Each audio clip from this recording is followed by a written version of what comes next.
Welcome. Thanks for taking time to click on this video, and welcome to The Spy Who Loved Me, starring Roger Moore, the third actor to play James Bond in the movies. Okay, so the movie begins with this submarine, and we see the usual behavior we would see on any other closed transportation towards a long voyage, such as a chess game and guys on the lookout for danger, and we will see these very same guys near the end of the movie. Now the submarine is shaking, coming to the surface of the ocean. So now we're at the British Sub-Navy office, and this guy gets the update that they have lost one of their submarines. So fast forward to Moscow, Russia, and here we see Red Grant's trainer from the previous movie I did a video on, From Russia with Love, but he's way older here, and he plays General Gogol, played by Walter Gottel. And he now knows that the Russian submarine is also sunk with its missiles, just like the British submarine, which also had special missiles as well. So General Gogol asks his secretary wanting to know where Agent XXX is, the Russian version of James Bond, as you can say, or as you think. And the secretary tells the general that XXX is at a recuperation center on leave. Now you may be wondering that Agent XXX is the guy here, but you're wrong. It's actually the woman who's XXX. For those of you who have never seen this movie, Agent XXX, or Anya Masova, played by Barbara Bach, as she continues to enjoy her leave from work. And her boyfriend here, another Russian secret agent, has his alarm clock playing the Dr. Zhivago theme. A famous movie from the 1960s, since that also took place in Russia. Nice connection there, but his name is Sergei Baranov, or Barzanov, and he is wanted in Austria for mission real soon. Okay, next scene, we are at MI6 headquarters, and M also now knows that the British submarine has also been sunk by some third party and tells Moneypenny where to find James Bond. Well, that sounded wrong. Pull out. Wow. So what makes this movie fantastic is that the lines that these guys say to each other is on some next level. Like, you have never heard dialogue in a movie like this. So that's what makes this movie really, fun to watch. So of course James Bond here is enjoying some time off, having sex again. Now he gets a message from M on his fancy reminding watch. I need you. So does England. And like most girls James Bond shags, the girl is always working for the enemy and notifies Agent XXX, Anya Masova's boyfriend, that 007 is heading towards the direction. So now James Bond is skiing, and we see Anya's boyfriend getting killed by James Bond, which he will suffer a consequence for much later in the movie. And to end it off,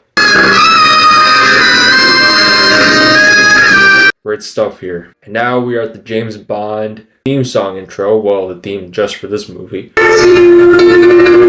Sang by Carol Bayer Sager, who was married to Burt Bacharach, a famous music figure, who I've never heard of after watching this movie. So directed by Louis Gilbert.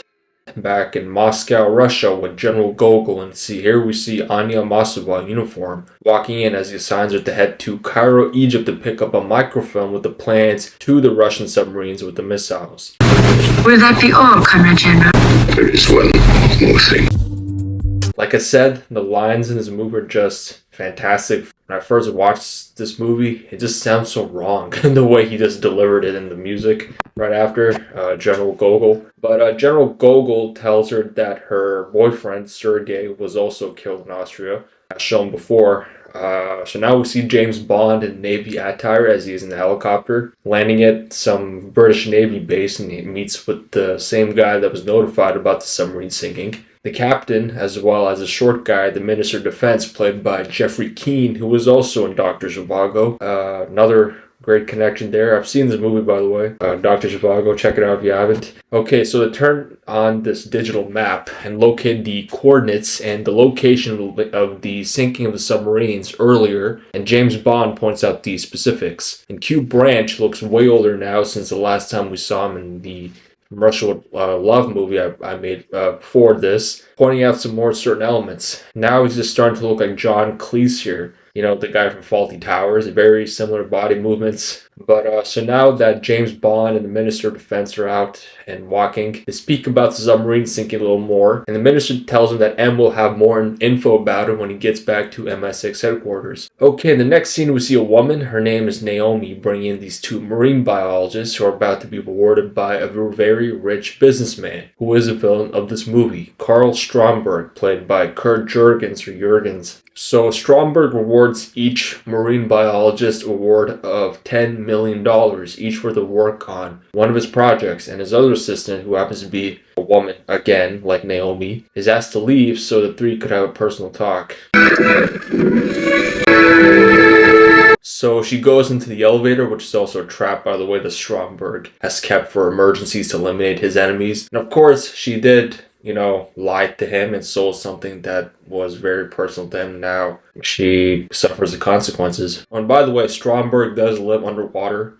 He invests in real estate, underwater real estate, if you would like to put it that way. And whenever he feels bored, he just presses a button and the windows rise up with a classical music playing with it. So now that the two marine biologists have gotten their money, they leave. So now Stromberg gets out of the water, since I guess he needed to breathe even though he's like half fish. Now he calls up his two bodyguards, Sandor and the famous bodyguard that will show up in the next 2 or 3 James Bond movies after this one, Jaws, played by Richard Kiel, known for his 7'2" height. And you will easily recognize him in other movies such as Happy Gilmore with Adam Sandler and Pale Rider, the Clint Eastwood Western, since those are one of the few I've seen him in. To be fair, the James Bond movies are based on novels that were published in the 1950s, every single one of them, and the bodyguard that is named Jaws claimed the name first. So don't get fooled that he was named after the Steven Spielberg movie that came out in 1975. He is the original Jaws, not the shark. Okay, so these guys are also assigned to get to Cairo, Egypt, just like XXX and James Bond, to get the same microfilm. Okay, I forgot to mention that Stromberg actually sent a helicopter to take the two marine biologists back to America, I guess. But Stromberg, being part fish, just by looking at his hands here, feels cheap, like Mr. Krabs. Cancel transfer of $20 million. Don't you get it, you crustaceous cheapskate? I can't! So now that James Bond is in Cairo, he meets up with an old colleague, and the interaction at the beginning is just so weird.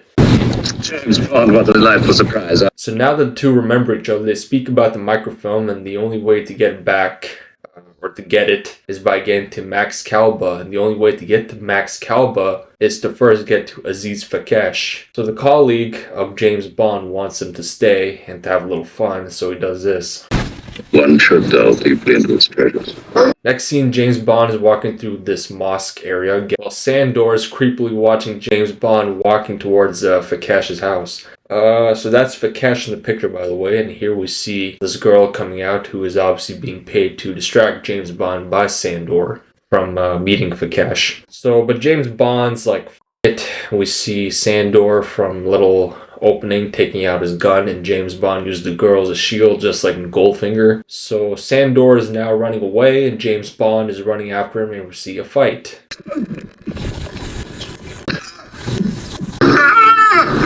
So now that we see Sandor is now at the edge of the roof, all tired while grabbing onto James Bond's tie, 007 has no other choice but to... Pyramids! What a helpful chap. Yeah, I thought Sandor would be more like Oddjob from Goldfinger, but oh well. So it's now nighttime, and here we had a pyramid watch like Niagara Falls at night. And as of right now, we see Aziz Fakesh sitting down with Agent XXX, Anya Masova, to get because she wants the microfilm first from him, and Jaws is already there as well, watching and waiting. Because somehow Fakesh already knows who Jaws is and just runs off while James Bond follows him to see where he's going. Fakesh, that is. Okay, so Aziz Fakesh locks himself up in this cage, but Jaws, with his metal teeth, just bites the lock off and walks in casually and bites Fakesh to death, like he's some vampire. But James Bond now enters the caged area and sees that Fakesh has left a diary in his pocket and sees the name Max Kalba, and to meet up. Fakesh was supposed to meet up with them at 9:40 p.m. today at the Mojaba Club. And now Anya Masova is here watching James Bond walking out, and she has these two guys try to beat him up. I mean, come on, girl, you're a Russian agent yourself like James Bond. You can't fight your equivalent there. Okay, so now we're at the Mojave Club, and you can tell by that this is the 1970s just by looking at James Bond's pants, you know, boot cut with. And of course, Agent Triple X has also arrived. Are you a drink? Major amount? And I mean, come on, dude, she practically tried to kill you and you're still being nice to her, but there are some benefits of being nice to her later on. And now they sit down and know so much about each other, already to the point where Anya just gets a little too direct. But married only once. Wife killed. Right, you made your point. And by the way, Anya is referring to his wife in the movie, on Her Majesty's Secret Service from 1969. George Lazenby was James Bond in that movie. So James Bond gets up and asks the employee about Max Kalba, and is of course the owner of the Mojave Club, and he's sitting right there watching. Okay, so Jaws now arrives, pretending to be a phone repairman, and now Anya comes back with the drinks they ordered, presents a microphone for bidding. So now Max Kalba is asked to go to the telephone booth since he's asked for a call, and of course it's a trap by Jaws to steal the microfilm, in which he does. Funny how both Kalba and Fakesh already knew who Jaws is, man. Wow. So James Bond goes back to check on Max Kalba and notices Jaws did this. And he follows him to the van and Anya joins in, of course. As Jaws is driving, he can hear that James and Anya are from the telecom or the whatever he's listening to at the front of the van with him. And Jaws isn't as stupid as you think he is and drives off way far into the desert pyramid area. Jaws gets out of the van and walks around randomly, pretending like he doesn't know that both Anya and James are following him. Anya now pulls out the gun and tells Jaws to give up the microfilm. Now a fight happens between James and Jaws. Coward!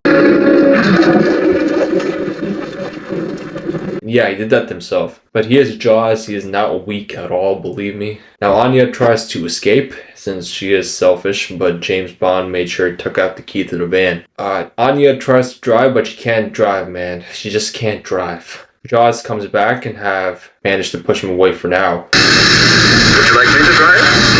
We're the drivers. Quiet. The van is now broken since of course there is no more gas, but the two start walking instead, with the Lawrence of Arabia theme playing, another famous movie with both Omar Sharif and Al Guinness in it, who are also in Dr. Zhivago, as well as the same director of two movies, David Lean.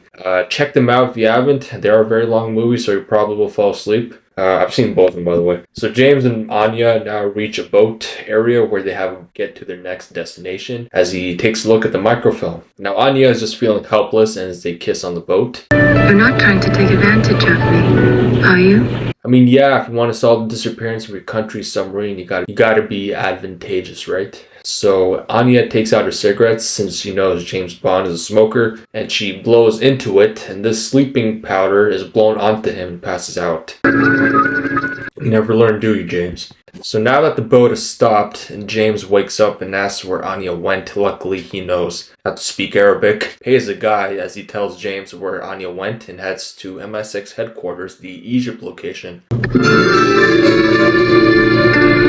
But instead of M, we see General Gogol, and Anya of course walks out, as well as M. M tells James Bond that they have decided to team up together, him and General Gogol, both the Russian Secret Service and British Secret Service, to find out who caused these two submarine sinkings. So Anya acts smart here that she found vital information within the microfilm, but James steps in that there was nothing extraordinary in there. Now we see Q testing some new weapons since they have to walk through to get to the office area. Oh, no, after you, Miles.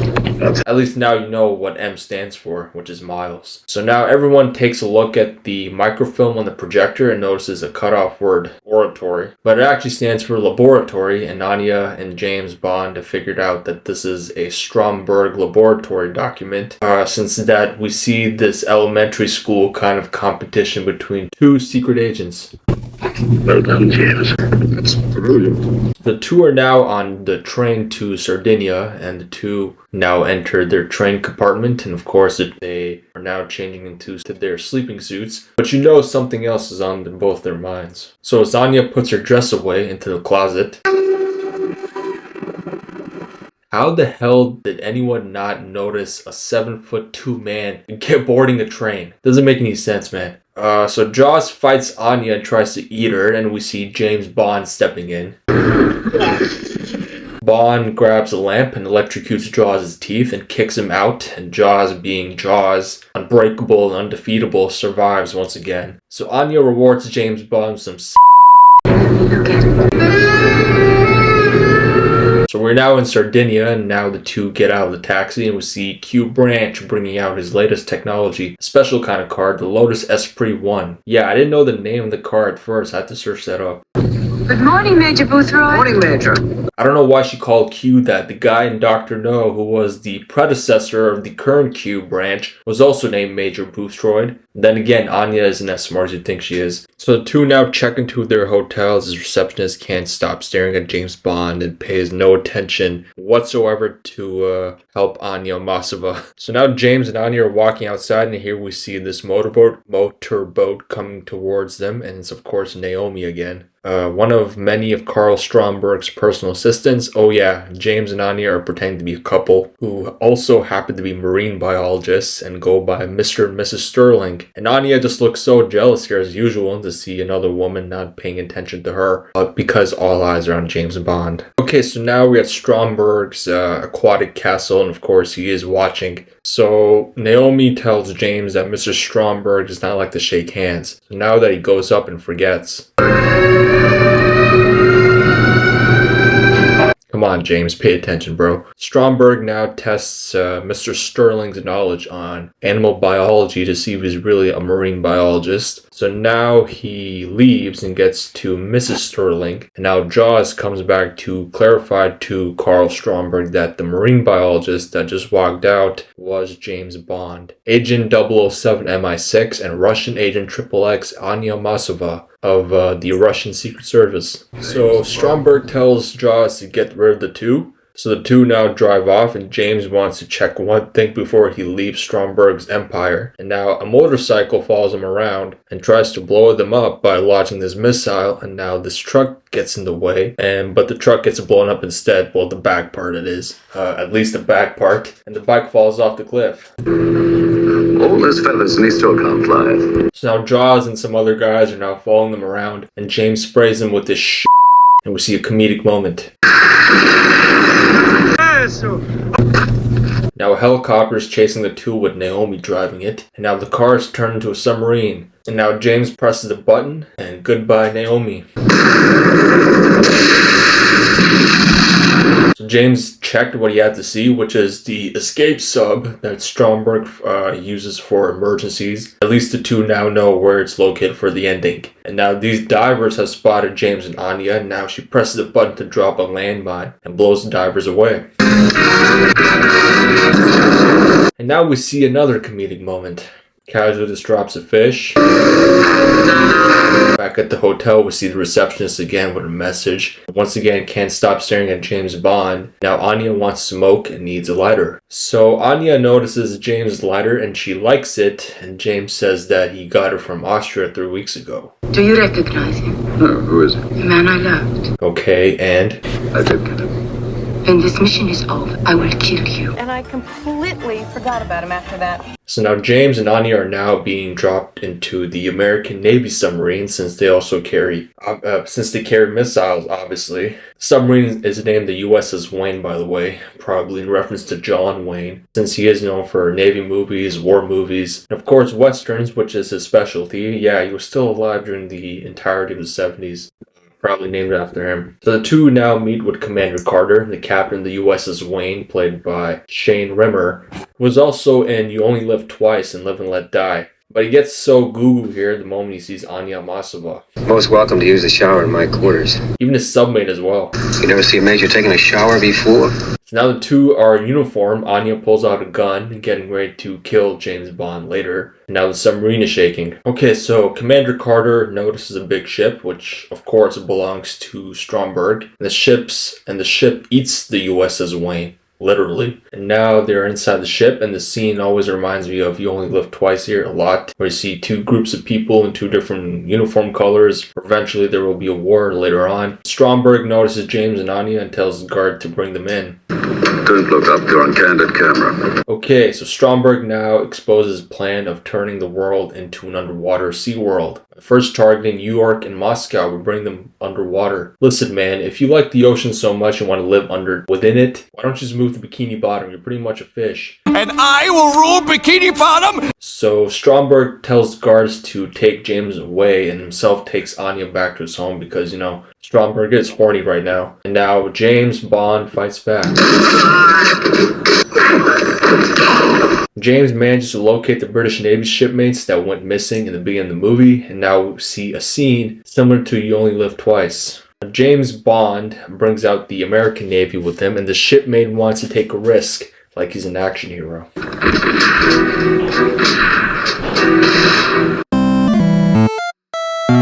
Oh well, at least he tried. So now James, Commander Carter, and some of the American British Navy shipmates are now with the two trying to take out the detonator of the missile. Meanwhile, Stromberg has Anya all dressed in some clothes he would like to see her in. James manages to take out the detonator and slides in using this crane-like monkey bar and attaches the detonator to switch off the security monitors of the ship.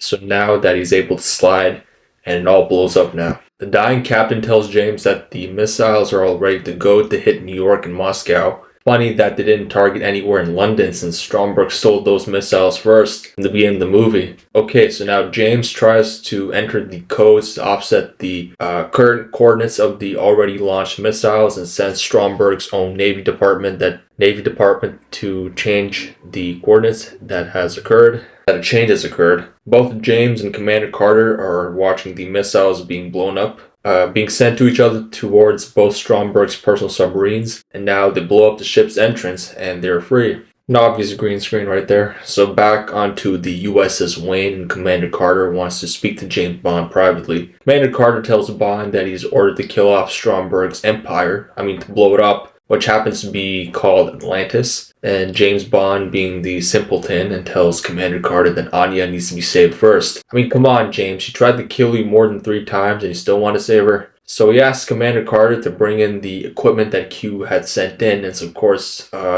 jet ski parts. James Bond is back at Stromberg's headquarters to save Anya, and Stromberg sees him walking in and hits the trap button from the side from the same elevator. So we are now in the final 15 minutes of the movie, and we now see Carl Stromberg trying to shoot James Bond off from underneath the table. So James Bond does the same. And goodbye, Carl Stromberg, real life Mr. Krabs. So now James goes to look for Anya, and we see Jaws again trying to stop James Bond. Like I said, he is unbeatable, and that's why he will return the next 2 or 3 James Bond movies after this. So James grabs a magnet machine right above the shark tank and grabs Jaws' teeth and drops him inside the tank so that the shark can kill him off, but Jaws is too powerful. That shark in the real Jaws movie from 1975 will not stand a chance with this Jaws right here, just saying. So Commander Carter sends in many missiles to blow up Stromberg's empire as James rescues Anya. How is James not distracted here? But they take Stromberg's escape submarine, and now she is all ready to kill him. The mission is over, Commander.